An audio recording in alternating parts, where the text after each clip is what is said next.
जो किसी भी भगवान में बिलीव करता हो, किसी भी धर्म से बिलीव करता हो, वो डेफिनेटली राम में ज़रूर मानते हैं, किसी भी रिलीजन से हो। मैं तो ये भी बोलूँगा। आप भगवान राम के बारे में बताइए, कौन है राम? कुछ शब्दों में बताना तो नामुमकिन है, कोशिश ज़रूर करेंगे।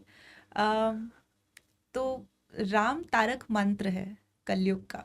किसी को भी हमने ये कहानी सुनी होगी कि काशी में अगर किसी की मृत्यु होती है तो शिव जी उस देह को मोक्ष तक ले जाने के लिए उनके कान में आके राम नाम का जाप करते हैं। हम्म। तो राम नाम में ही उतनी शक्ति है। That itself explains a lot of things and right. we do not have to get into the point. But अगर त्रेता युग के राम राज्य पे चले तो राम, जब भी हमने सुना मर्यादा पुरुषोत्तम। अब हम्म। मर्यादा पुरुषोत्तम, दो अक्षर का ये शब्द बोलना आसान है बट मसान है। समझना बहुत मुश्किल है।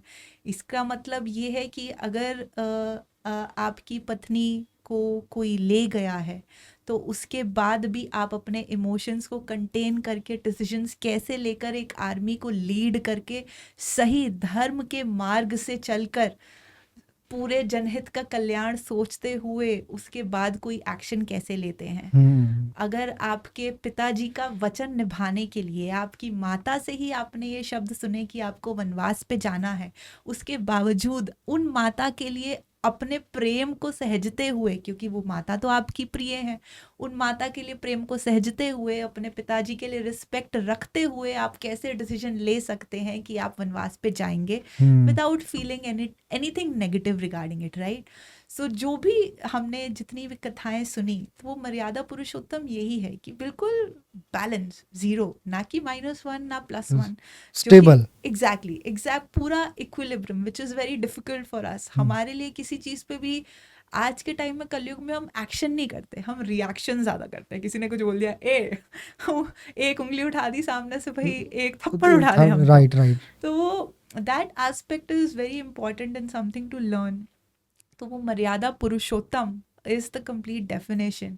एंड उसके बावजूद जितनी भी कथा और जितना मैं समझी हूँ, वो जीवन कष्टों से भरा हुआ था, लेकिन मुख पे हमेशा एक मुस्कान थी। हम्म। वो हनुमान जी के गाइड थे, उनके गुरु थे। हनुमान जी ने अपना पूरा 7वें चक्र तक पहुंच के अपनी पूरी सारी सिद्धि को साकार किया राम जी से मिलकर।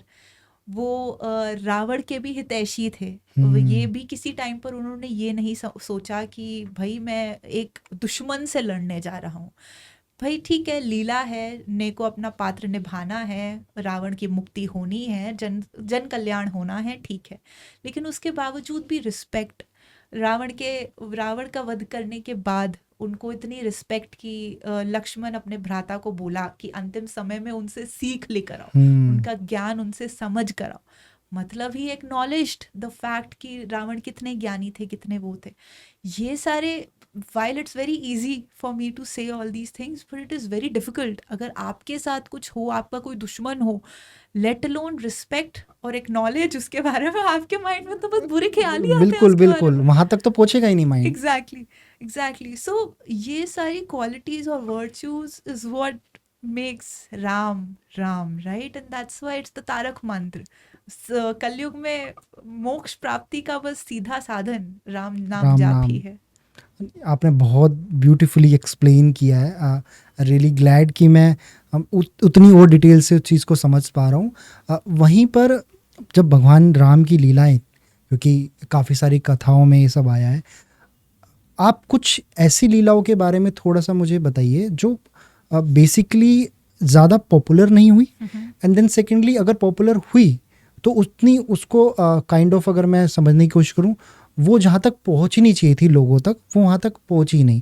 ताकि इस पॉडकास्ट के थ्रू मैं प्लस जो इस पॉडकास्ट को ऑडियंस देख रही है, वो डिटेल से भगवान राम के बारे में और समझ पाए। हम्म काफ़ी सारी, मुझे लगता है कि जितना मैं कंटेंट रील्स या कहीं पर भी देखती हूँ, तो मुझे लगता है वो मेन स्ट्रीम लेवल तक है। मतलब राइट। अगर हमने स्वयंवर, सीता का स्वयंवर भी देखा, तो उसमें भी नो आसपास की पूरी एक कथा वाचन है। हम्म। तो श्री राम वहाँ पर अपने गुरु विश्वामित्र जी के साथ आए थे, और उनका प्रयोजन पर्पस नहीं था सीता स्वयंवर में भाग लेना। तो वो ऋषि विश्वामित्र जी राजा दशरथ के पास गए थे कि उनको एक यज्ञ कराना था और काफ़ी दानव उन्हें परेशान कर रहे थे, स्पेशली ताड़का। तो उन्होंने कहा कि राम जी को हमारे साथ भेज दीजिए ताकि हमारे यज्ञ की सुरक्षा हो सके।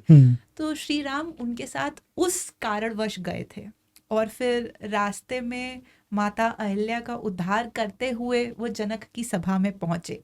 अब यहाँ पर सारे राजा आए हुए थे, सब ट्राई कर रहे हैं शिव धनुष को उठाने का, किसी से उठ नहीं रहा। रावण ने भी ट्राई किया उसको उठाने का, रावण से नहीं उठा। तब जाके राजा जनक ने सभा से बोला कि क्या कोई ऐसा नहीं है जो इस पिता की गुहार सुन सके, क्योंकि उन्होंने तो स्वयंवर आयोजित किया अपनी पुत्री के लिए, तो क्या कोई ऐसा नहीं है। तब जाके अपने गुरु की आज्ञा के ऊपर श्री राम ने पार्टिसिपेट किया स्वयंवर में। उसके पश्चात सादर प्रणाम करते हुए उन्होंने धनुष उठा लिया। उसका एक पूरा प्रकरण है, धनुष उठाया, प्रत्यंचा पे चढ़ाने की कोशिश करी और वो धनुष टूट गया, जो अगेन उनका इंटेंट नहीं था, बट धनुष उस वजह से टूट गया। वो that again leads to a different story, but the point swayamvar का ये था। फिर उसके पश्चात भी अब उन्हें पता है कि वो इस पर्पस से यहाँ पर आए नहीं हैं, तो अपनी माता पिता और इन सब की आज्ञा के बिना वो सीता जी के साथ विवाह नहीं कर सकते। तो उन्होंने तुरंत खत भेजा, समाचार भेजा कि आए, दशरथ जी आए, उनकी रजामंदी हुई, उसके पश्चात वो विवाह हुआ। विच अगेन जो मतलब हमने हाई लेवल पर सुना है, but it's a beautiful scenario of adarsh, एक तो शिष्य अपने गुरु के, आदर्श सदस्य, मतलब एक सभा का आदर किया उन्होंने, एक पिता की गुहार का आदर किया, आदर्श पुत्र अपने पिता माता पिता के बिना स्वयंवर जीत चुके थे, वो वहीं पे कर सकते थे, सब कुछ कर सके थे, बट येट अगेन ही आदर्श, वो आदर्शों से जुड़े हुए राम की कथा आप मतलब कोई भी लीला उठा लीजिए, उसमें आपको इतनी लेवल ऑफ डिटेलिंग मिलेगी कि आप सोचते ही रह जाओगे कि how is this even possible. जो हमें एक सही पाथ बताती है लाइफ का कि आप किस तरीके से अपनी लाइफ को एग्जीक्यूट कर सकते हो, चाहे वो पेरेंटिंग हो या खुद एज अ डॉटर या son, husband wife brother, even the friends, कोई भी किसी भी आप रिश्ते को निभा रहे हो और उसके बारे में आपको कुछ कन्फ्यूज़न। आई थॉट कि जब आप भगवान राम के बारे में जब जानने की कोशिश करते हो, आपको most of the, I think not most, right word तो नहीं होगा, सब कुछ, एवरीथिंग, हर चीज़ का आंसर वहाँ से मिल जाता है।